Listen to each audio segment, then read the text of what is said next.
Thank you, Brian. All right, so today we are really looking forward to delving into the release of our dyslexia guidance. Hopefully you received it yesterday. That will be kind of the main event for today's presentation. I know Brian will put the link into the chat as we go along, but that will be the main thing that we do. The other thing that I also want to use today's time for is just to recap and go back over some of the topics we talked about in our last meeting. I just feel like, you are all at a point where you're under a lot of stress.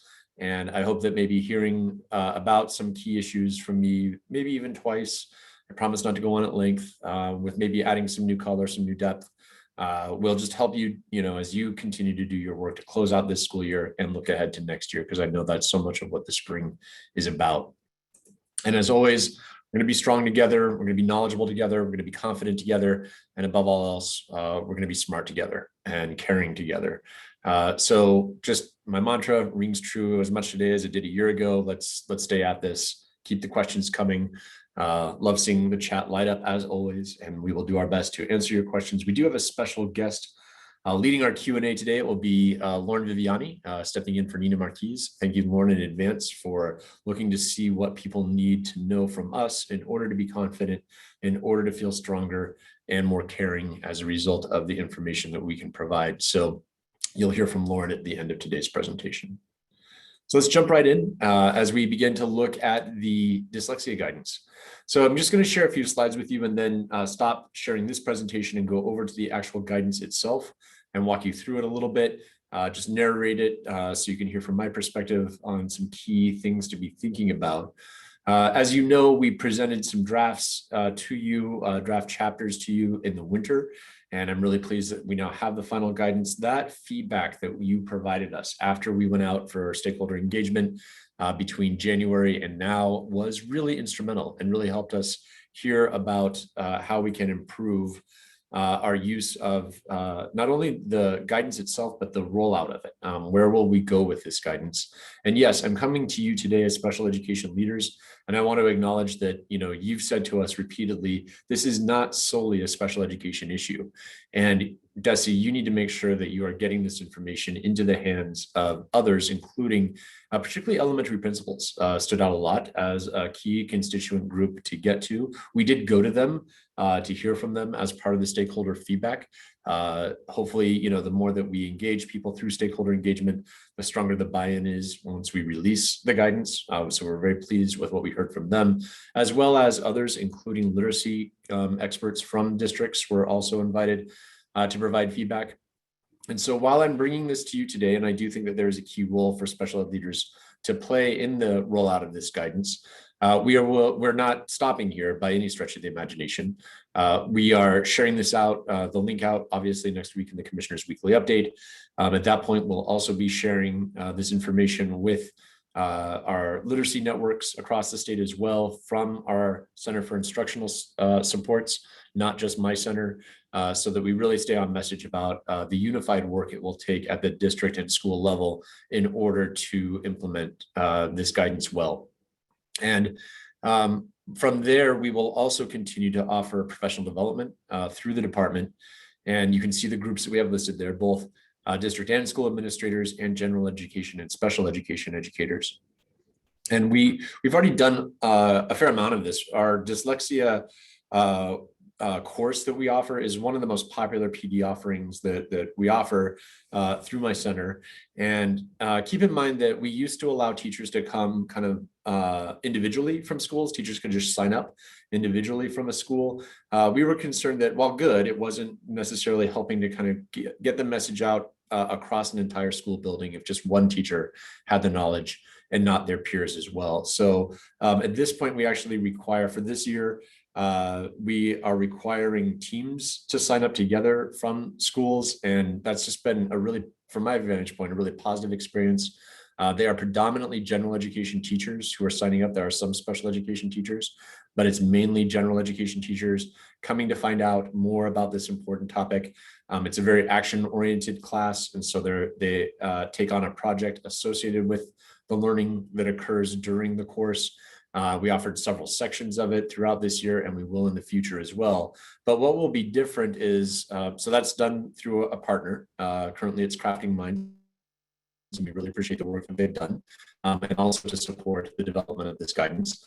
It has to go back out to bid, so we will be rebidding that professional development opportunity that we currently offer, but we're going to add to it. So the department is going to put more resources into professional development for next school year, so that our reach gets even further, goes even further than the courses that we currently offer, so that we can really get to a much broader group of educators and administrators around this important topic. So yes, I'm bringing this to you today. I think it's important, but it's not a one and done. Sharing the message today, but also figuring out how we can continue to share the message more broadly, so that these practices are better understood and better institutionalized across the state. We'll also be working on a family fact sheet, as well as an FAQ for preschool providers as well, because we're so pleased that we developed this guidance in conjunction with our partners at the Department of Early Education and Care.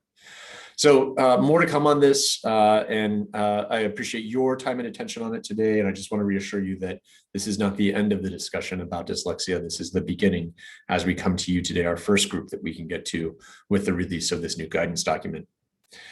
So a few things for you to be thinking about, maybe as you're listening to me today and then reviewing the document on your own.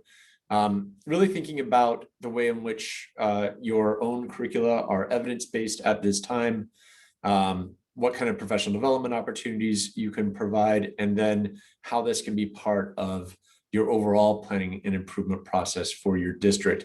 I'm going to be just brief on this slide because these themes come up a lot in the guidance itself. And as I've done in the past, I think I hope it's helpful if I share the document with you so that you can actually sort of see it and kind of, take it in a little bit today, because I know you're busy.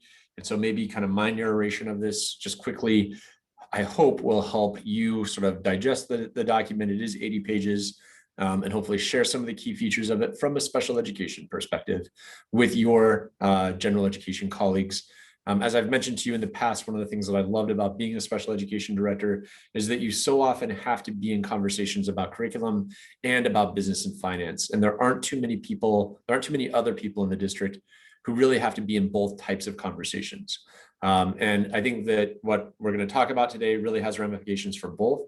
And I hope that you can help to represent some of these key topics when you're in conversations about screening techniques, about interventions, and also when we talk about the funding that will be necessary to support this. And I know anytime I talk about funding, that's often raises a lot of concern, but we're at a fortunate place perhaps for this document, for this guidance to be coming out now, when we have a decent amount of funding to support some changes in the education that we offer students from the federal government through the stimulus funds that are currently coming, and then that will be available as well into the future.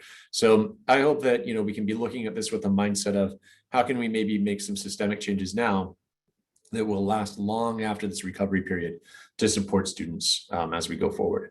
So I'm going to scroll through this document. If you're the type of person who gets a little bit of vertigo, seeing a document kind of scroll up and down a screen, I'm going to ask you to close your eyes right now, because I'm going to go to chapter 1.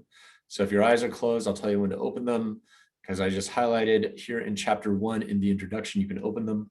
I just want to begin with some of the feedback that we got from you and other stakeholders was, what's the purpose of this document? Why does this exist? And so I just want to call your attention to this box on the introduction that talks about the 3 purposes for this document. Screening guidelines, which was the requirement from the state law that passed in 2018 that promulgated the development of these guidelines. But as we mentioned before, DESE really wanted to go above and beyond that requirement from the state legislators and create a framework for interventions. And so it's screening and interventions. And then also to make sure that we are clear about what resources for evidence-based practices exist that can support the education of students with dyslexia. And that really wanting to make sure that it's very much linked to other DESE guidance. And I'm so pleased at the way in which what you're going to see today really matches our recently released literacy guide, so that hopefully we're all using the same terminology, the same language, to find those right resources to support all of our learners, and particularly those who are struggling readers.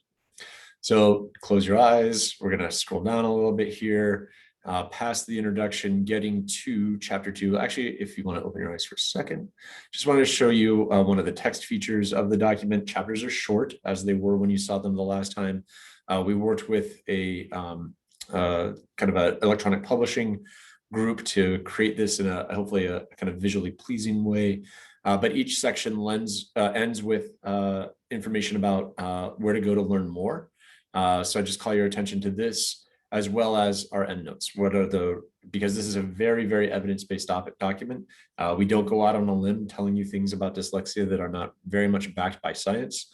And so I would encourage you to take a look at both the where to go to find out more, as well as our endnotes for references, for resources, for scholarly articles that back up everything that we have put into this document.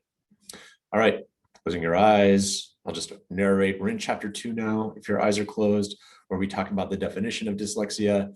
And I'm not going to go on at length here in this section. I would encourage you to just take a look at it. But I'll just pause for a second where we define the subtypes of dyslexia, and really working to give language to this, so that we are talking very specifically about the types of dyslexia that we might see coming up for students, like a phonological subtype, a naming speed subtype, or double deficit subtype.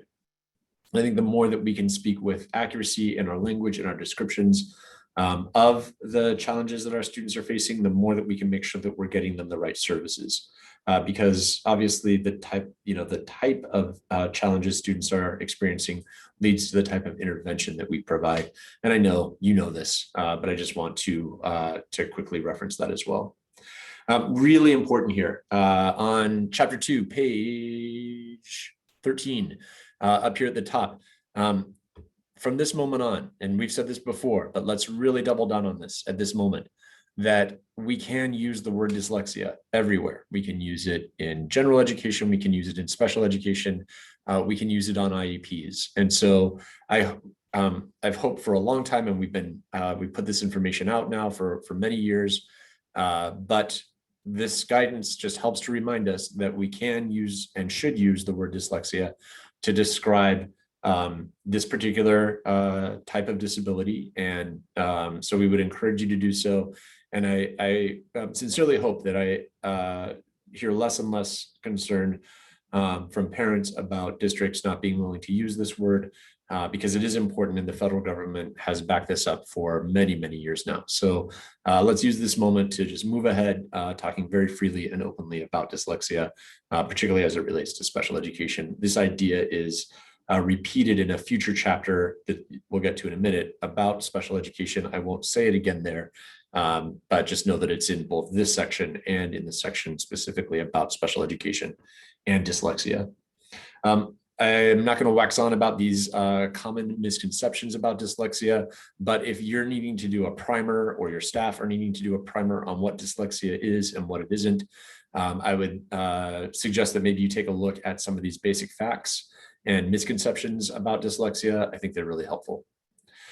So close your eyes. I'm going on to chapter 3, why it's important to screen for dyslexia. I didn't actually call out a lot in this chapter. I think that just, this just gives us a strong rationale for why it's important. However, I do want to sort of pause here, particularly from a special education perspective, about the difference between screening and eligibility determinations that we discuss in this section. Again, could be useful as you're working with, trying to define what special education does versus what general education does with screening. I hope that you find this particular section of this chapter helpful. And it really talks about when we think about those students through screening who demonstrate the most difficulty, we want to make sure we get them the right services immediately. This whole document really reinforces the idea of tiered systems of support. So we think about making sure that we get those tier 3 supports to students who are identified through screening. You don't have to wait to be evaluated to get a tier 3 support. And then also we want to make sure that just scoring low on a screener isn't the only way that we determine who's eligible or who should be identified for evaluation. So that's what is in this section. I would ask you to, while I'm not going to go into this chapter at length, take a look at page 19, review it. I think this is a good kind of sounding board, a good talking point or point of clarification between you and your colleagues in the district to discuss that interplay between screening leading to identify some students for evaluation and also leading to intervention for any student who needs it, if that helps. So again, chapters are short, and that brings us to one of my favorite chapters. I like them all. I'm all about this document, but I love chapter 4. I feel like this is where the special sauce is in this document. And just want to give you just a little quick background on this. So when I was superintendent in West Springfield many years ago, the state released a statewide screener. So there was meant to be a statewide screener, not for literacy, but more kind of overall child development. It had a literacy component to it. And it was a good idea, but it fell short because the state at the time just wasn't clear about if we were adding on a new screener, what was meant to be taken away. And in West Springfield, there's a school where all the kindergarten students go to, or the vast majority of the kindergarten students go to in the district. It's called John Ashley School. It's an all kindergarten school. Let me tell you this, it is the happiest place on earth. If you're ever feeling down and you needed a little lift, just go to John Ashley, and you've got 5- and 6-year-olds running around, having a joyous learning experience from the awesome teachers there, an incredible group of teachers, really dedicated, really hardworking, and really fun. They were just fun teachers, kids having fun. It was a great place for learning, as was the whole district, but there was something very special about John Ashley. And when the state rolled out this statewide screener, that again, what came out, we knew it was coming, but as a district, we didn't have a conversation about what are we taking away. So we just added on this additional screener on top of all of the screening that the kindergarten teachers were already doing, and they were good at it. They had a lot of screening instruments all throughout the year that they were using. But it was overwhelming. It was completely overwhelming. And I was so dismayed when I would go to the school, and I'm not kidding, there were teachers who were crying because of the stress of all the screening that they had to do because of this new requirement.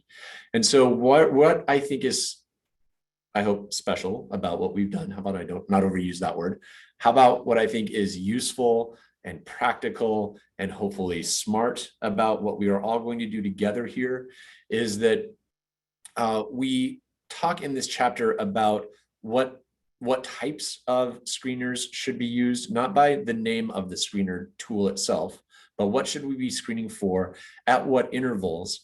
And I would really ask you to look carefully at this chapter and compare what we have here against what you're currently using and when you're using it to determine what do we need to adjust. Maybe we're fine. Maybe we have a lot of the screening instruments that we need and we don't need to change them. Maybe we need to change when we're using them.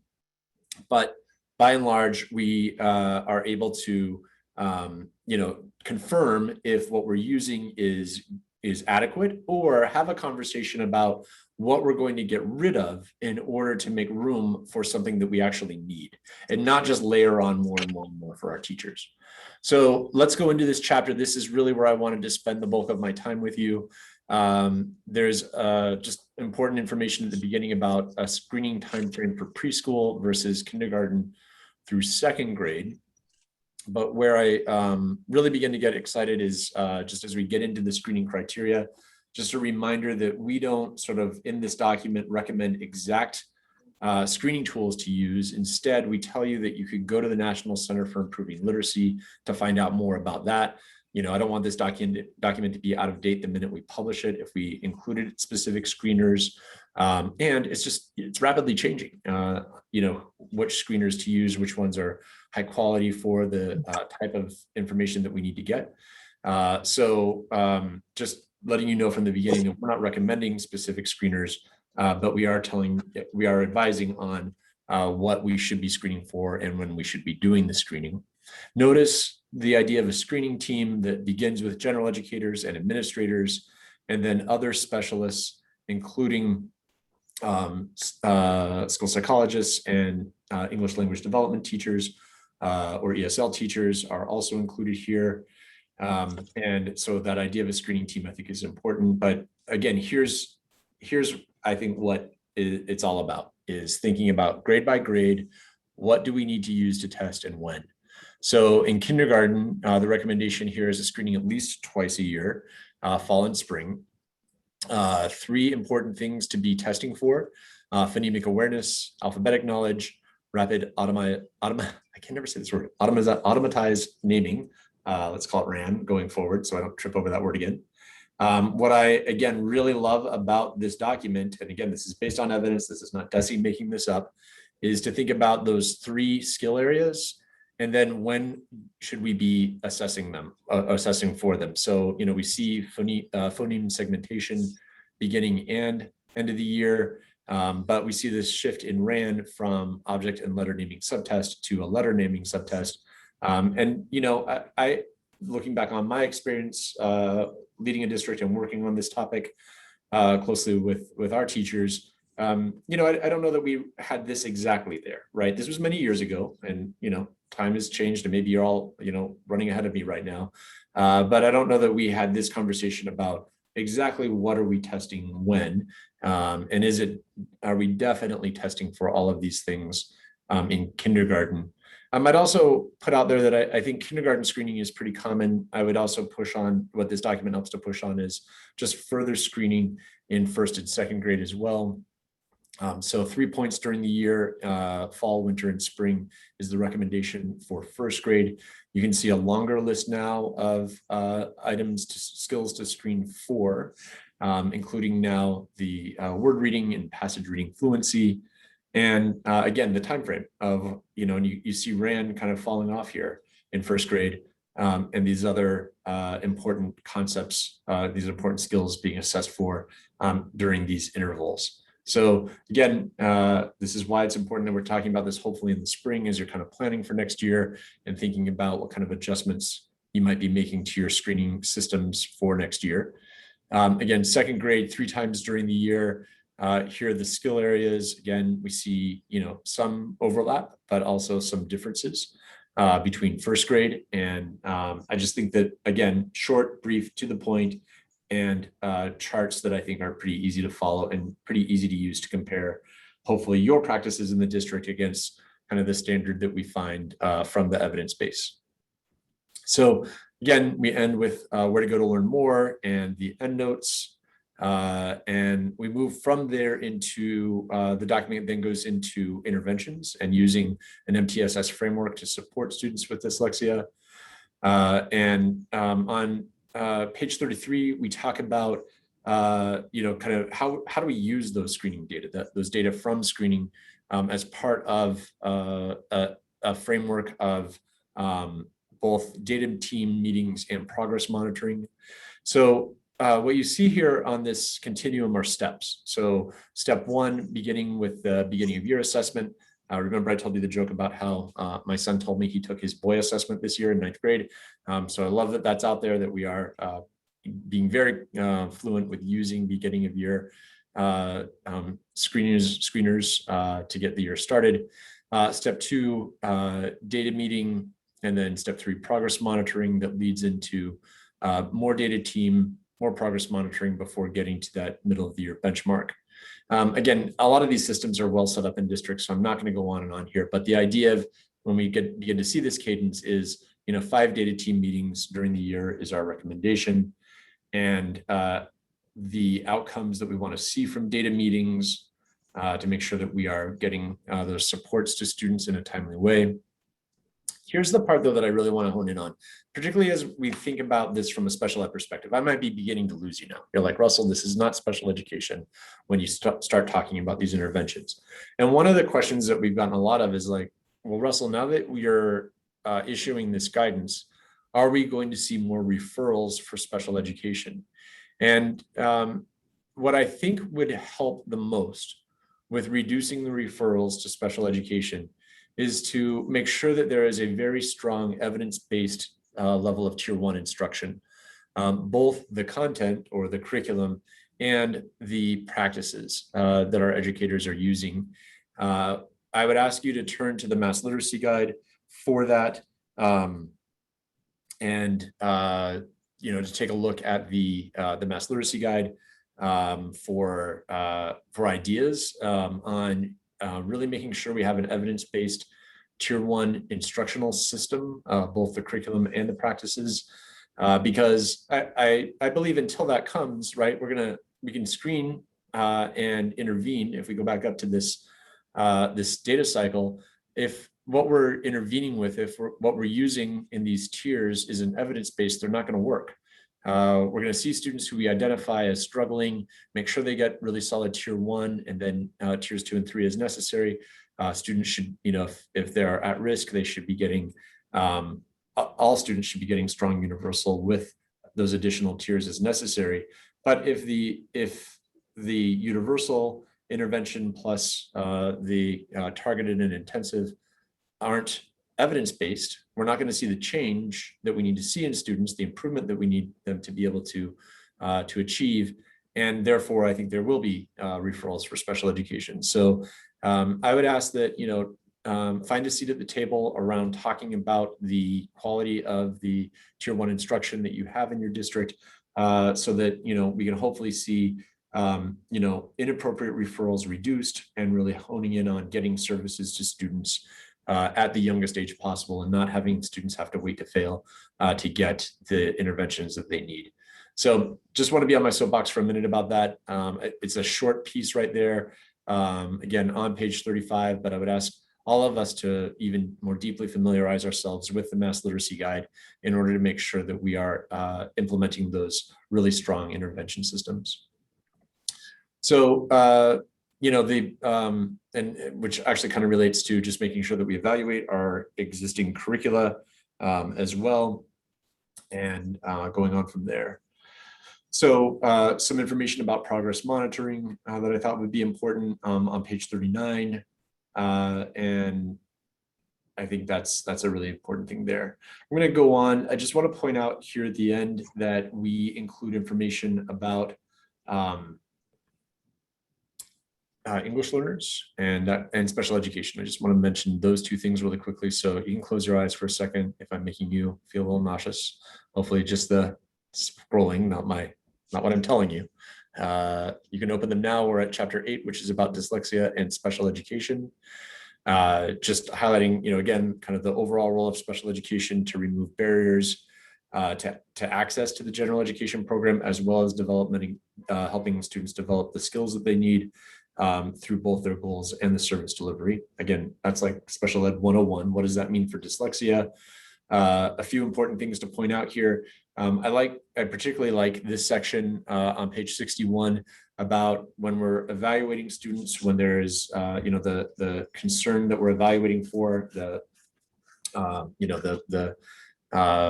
factor that, or it's an assessment based on a concern about dyslexia, that we have some good ideas here about what specific to include in an assessment, including, asking about a family history of dyslexia, being very important and sort of customized to this type of evaluation. And just reminding that, we can't delay an evaluation because a student is involved in like a Tier 3 intervention, if it's been requested, particularly by a family member. So that issue around that kind of interplay between wanting to use effective interventions, but also then needing to kind of draw the line and say, nope, now we've got to turn to evaluation, I think is important and requires kind of ongoing discussion.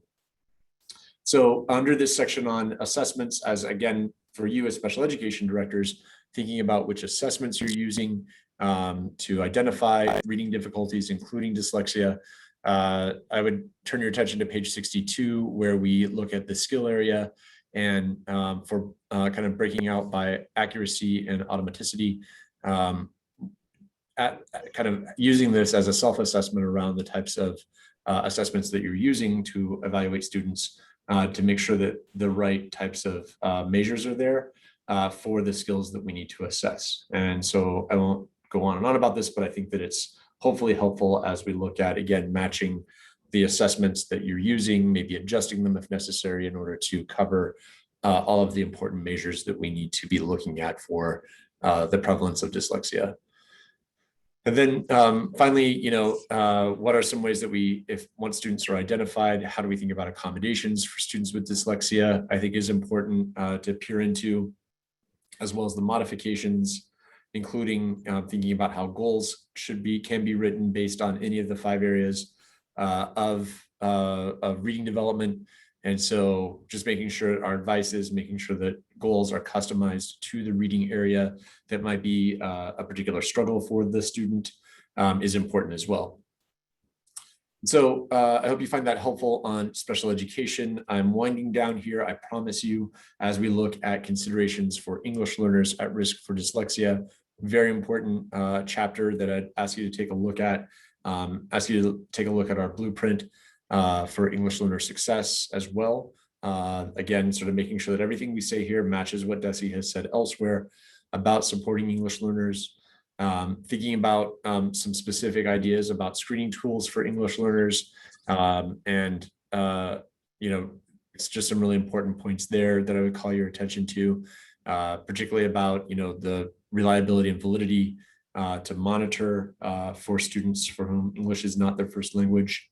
And then thinking about, what are the skills that students might already be bringing with a language that they speak, and looking at how that sort of crosses over, this cross-linguistic transfer to English language. And so where are their commonalities in language development, so that we can be looking for those, just to identify what is truly a reading weakness versus a language development issue, I think is important as well.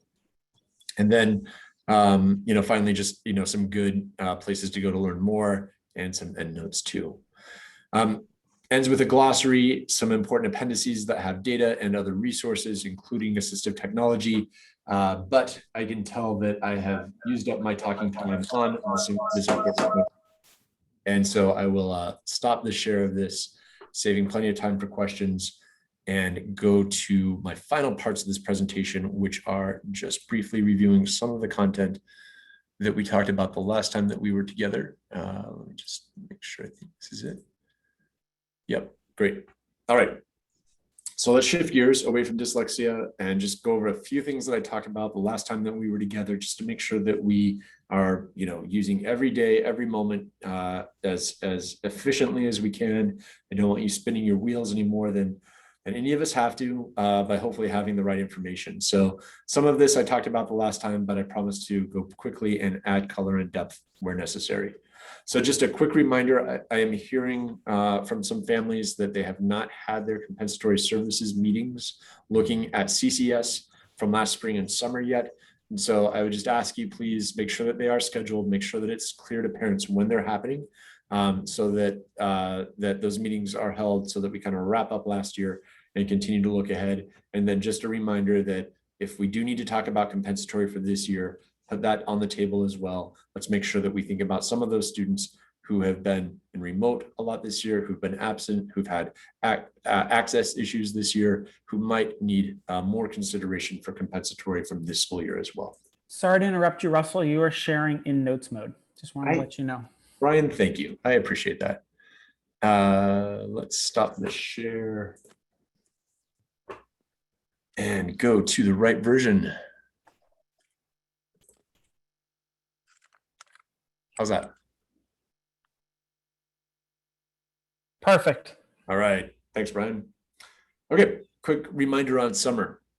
So when we met the last time, we talked about the fact that summer should be offered in person, but we will allow parents to opt out for a remote model.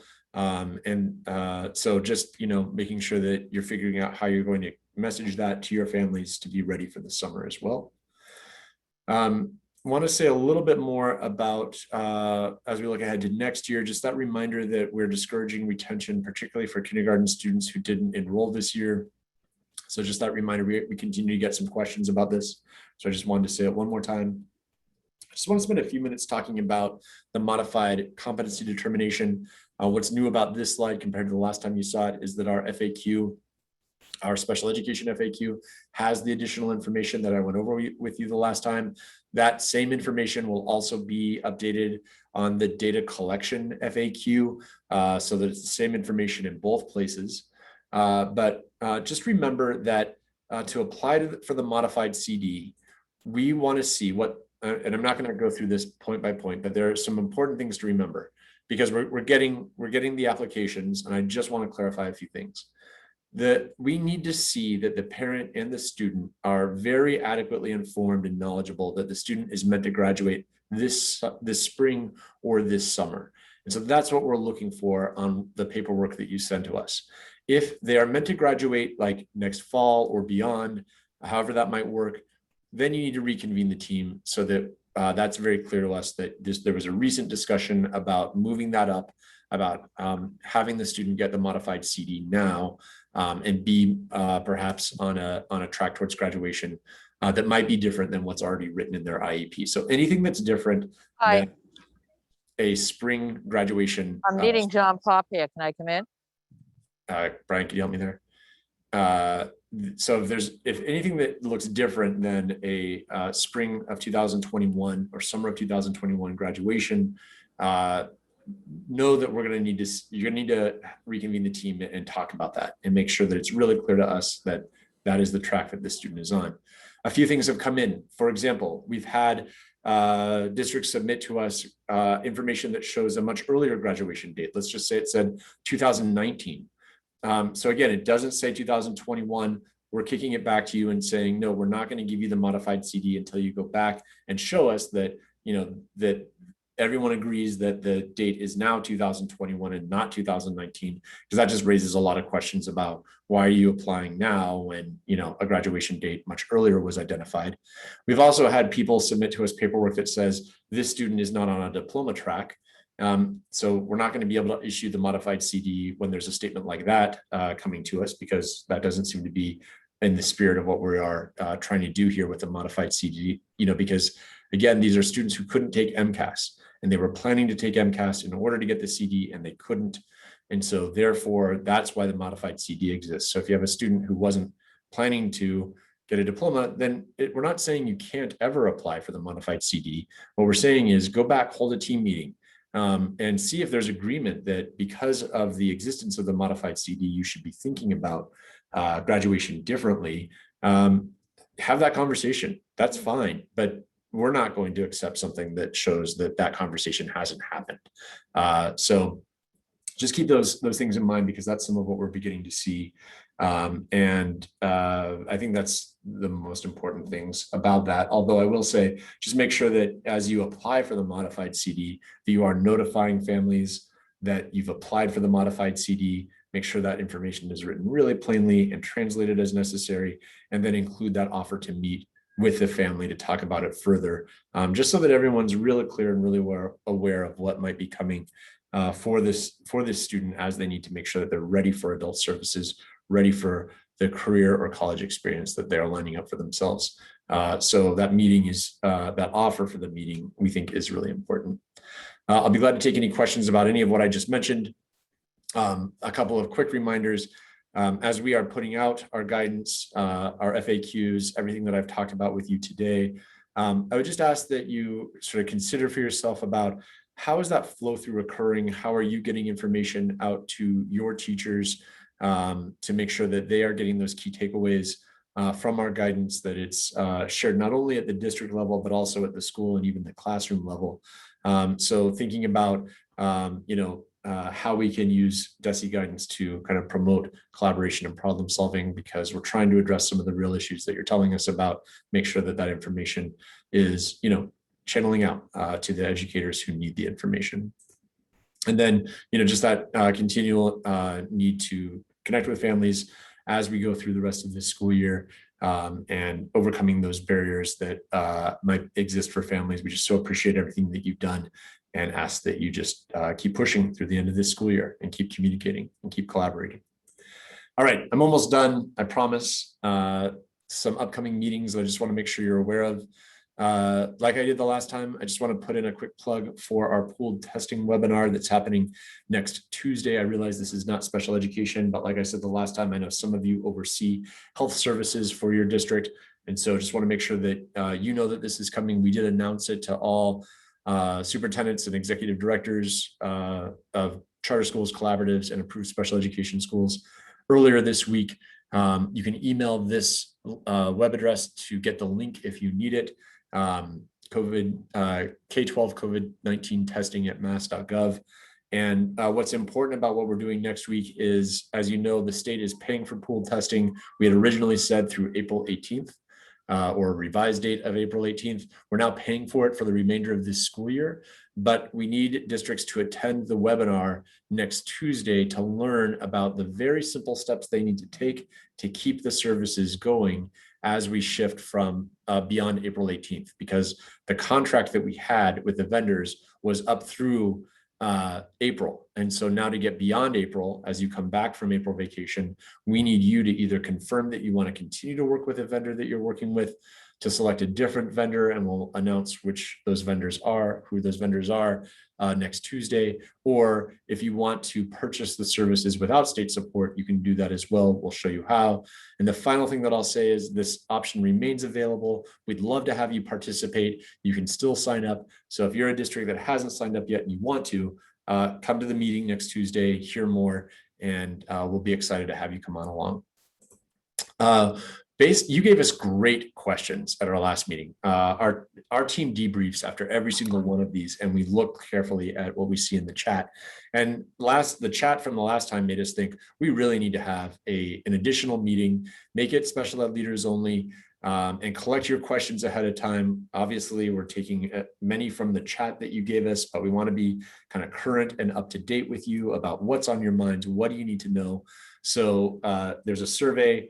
Brian, are you putting the survey link in the chat right now? So we want to know what your questions are, particularly about the summer. A lot of it was about summer, but some of it was about what we were seeing in the chat from our last meeting was about the here and now, about this spring, about the summer, about next fall. So we think a lot of it might be about the summer, but we're really leaving you the opportunity to ask kind of any question about spring, summer, or fall. And we will make sure that we come ready just to start like giving you the answers as best as we have them, selecting from the questions that you provide, the ones that we can give you answers on. We will certainly do that next Thursday, half-hour meeting, 10:30 to 11, will not be recorded, and we'll send out the link to special ed leaders ahead of time as well, just like we always do. Then finally, or almost finally, this is finally, the de-escalation strategies panel discussion will be on April 27th. And just that reminder that as students are returning, we want to give you a little bit of time to kind of see what students' needs are, and particularly thinking about how we can safely de-escalate students to help students find those self-regulation skills. And so hearing from your colleagues, your peers, will hopefully help with some of the challenges and opportunities that we're facing right now. So that's on Tuesday, April 27th from 1 to 2, and we will also send out the link for that ahead of time. So plenty of hearing me yammer on today. Let's go to your questions. Lauren Viviani, thanks for being here today. Oh, sure, Russell. We do have a few questions. We should probably start with the dyslexia guidelines. There's a question about if this is a mandate or guidelines, and if there's a timeline for implementing a formal screener. Timeline for implementation of these guidelines. Yep. Of the formal screener. Yeah, so where these are guidelines and not, these are not regulations, for example. So regulations have, usually kind of like a timeline, a date by which we have to have them go into effect. Like we've seen with a lot of the structured learning time, requirements for this year. Where these are, where this is guidance, what we would ask you to do is to, personalize it, customize it for your district, determining, what's most important that you take on from this guidance, what's needed most immediately, if there are things that you need to start thinking about for this, the remainder of this year. But most predominantly, my hope would be that you're using this because a lot of this really focuses on strategic planning. It was one of the key points that is in that first couple of slides that I shared, and it's definitely in the document about how this is sort of embedded in overall district-wide planning. And again, thinking about both what screening instruments you're using, as well as the intervention strategies, especially that high-quality tier 1 intervention, is a conversation I hope will start soon. but then be ready for even further implementation next year. There is no timeline from us on this because it's guidance, not regulation. Or Thanks, Russ. this type of guidance, I should say. Thanks, Russell.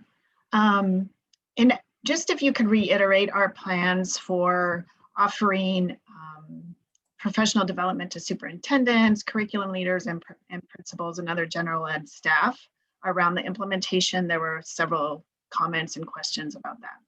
Yeah, absolutely. So, we do see this as a shared responsibility. And as I think you can see, there are sections that, very much apply directly and in some ways indirectly to special education. So I want to bring you this information today, but we will also be sharing this information with superintendents, with curriculum directors, especially literacy directors. We think that they're such an important group. They've been instrumental in developing this. Our own literacy team has been side by side with us in the development of this document. They know, they're well aware of that we're releasing it, that they will use it in their work with the literacy specialists from across the state, literacy coaches, literacy coordinators. And again, it really ties very neatly with the Mass Literacy Guide. So it will be disseminated further with them. And then we're also investing in this. This is something where we have been investing in professional development on dyslexia, but we are going to up our contribution, up the resources that we're providing so that we further get this information out to both administrators and educators, particularly general educators. So we're not just relying on, just pushing the document out and hoping that people hear it and absorb it and use it. We will make sure that there is follow-up professional development that's available for a wider variety of leaders and educators from within a district than we've ever offered before, now that we have this guidance. Great. And apropos to special ed leaders, there's a couple of questions about screenings and eligibility. So specifically, screenings determine risk and not disability. I think that's a really concise way of saying what is also stated in this document. That and we need to pay attention to the risk and intervene with the risk, but it does not mean instant eligibility. Great. So turning a little bit to COVID, there was a question about the mandate to return to school in person for students and potentially relaxing the 6 feet distancing in office areas for vaccinated faculty and staff. And are we thinking of updating our guidance? Because that will help with breakout, pull out, and small group instruction. Yeah, it's a good question. I'm writing it down, actually. I have a weekly meeting with DPH, and so I'd be glad to raise it with them to find out more about that, to tell you the truth. Great. Can you tell us if we have students in 5 full days a week, but have staff that are still working remotely? Are students still able to receive related services remotely via Zoom while in school? So this is the scenario where the teacher is still at home, frankly, Zooming into the classroom. We've been asked about this all year. This isn't really new for just this moment, maybe exacerbated right now, but we've been asked about this all year. And in concept, yes, you can receive your services if you are, students are in a classroom and a teacher is remotely kind of joining the students virtually.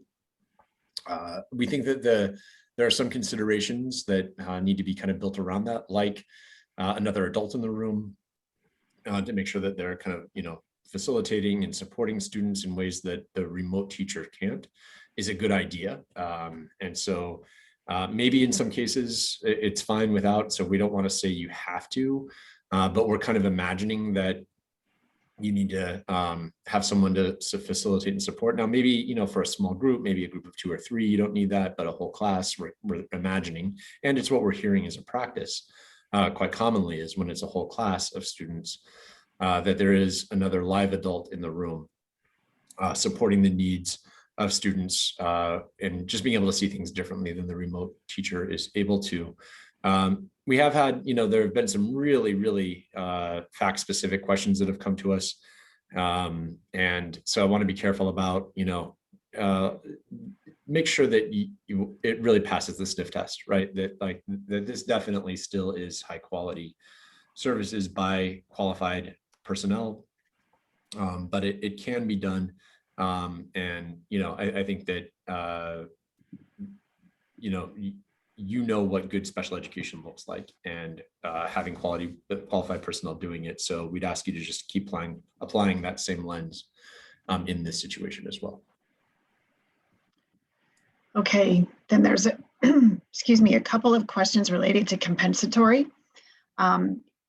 Is COVID compensatory services for students who miss school due to COVID-related issues or anyone with attendance-related issues for this year?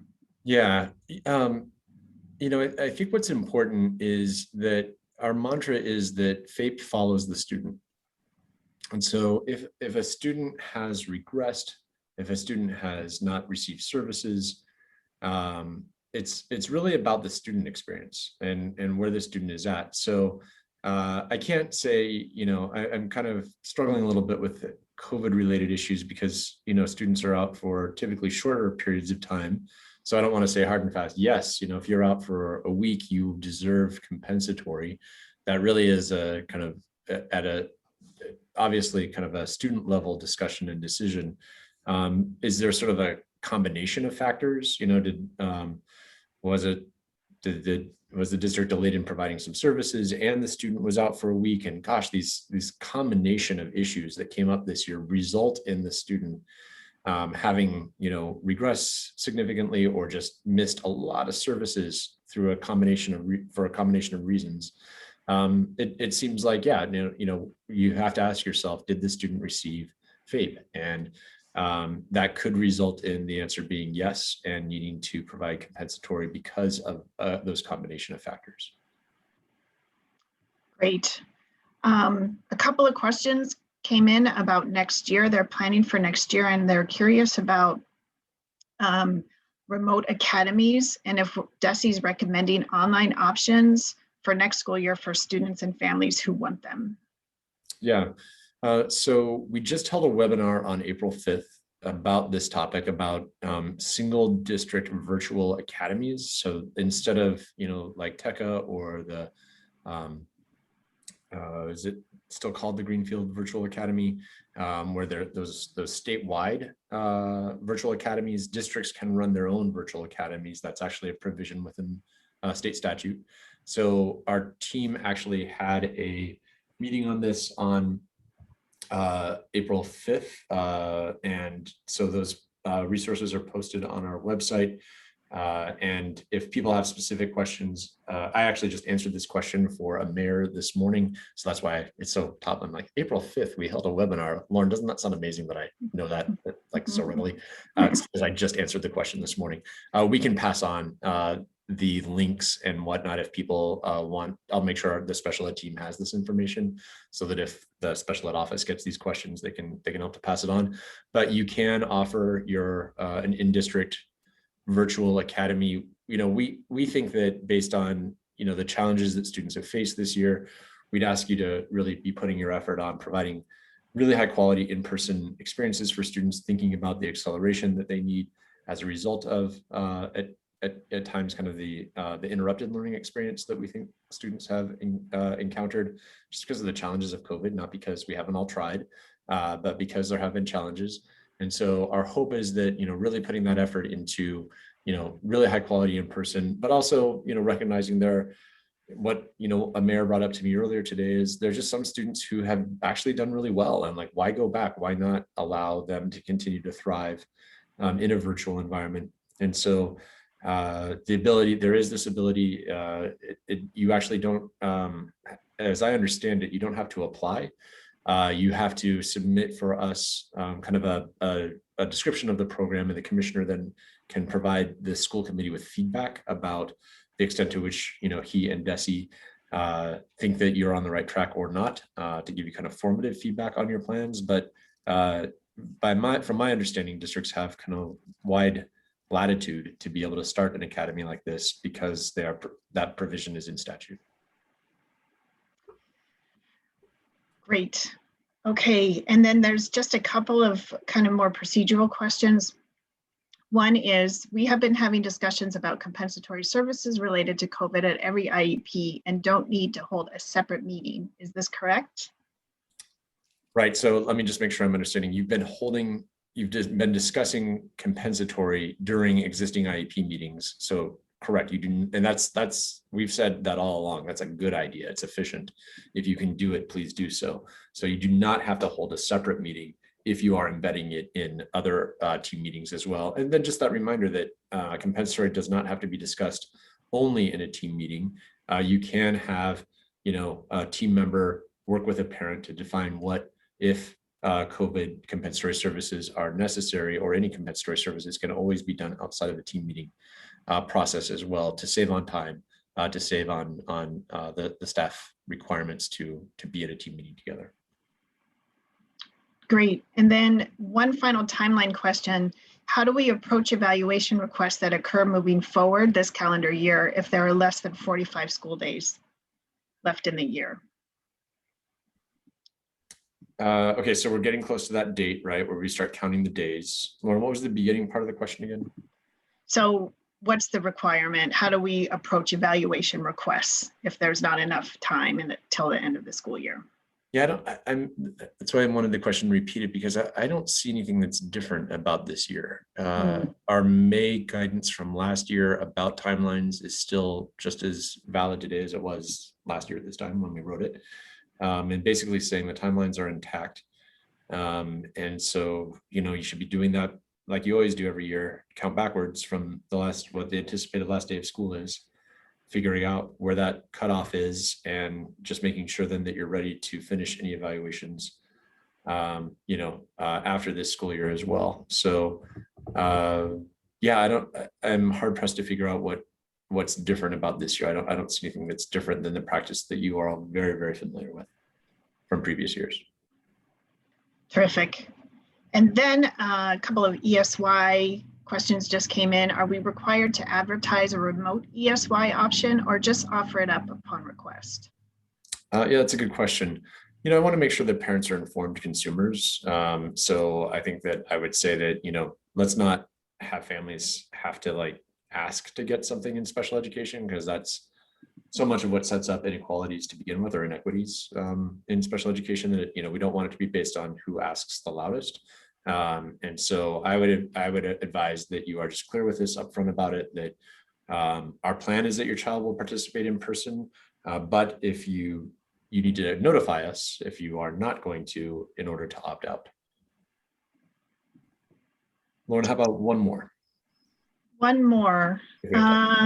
Sure. You know what? I think we answered them all, or some version of them, actually. All right. Well, let's leave it at that. Lauren, thank you so much for stepping in today. That was great. My pleasure. Brian, you too. And look forward to seeing many of you next week. And then we will schedule a date in May as well. Thanks, everyone. Have a great rest of the day and a nice weekend.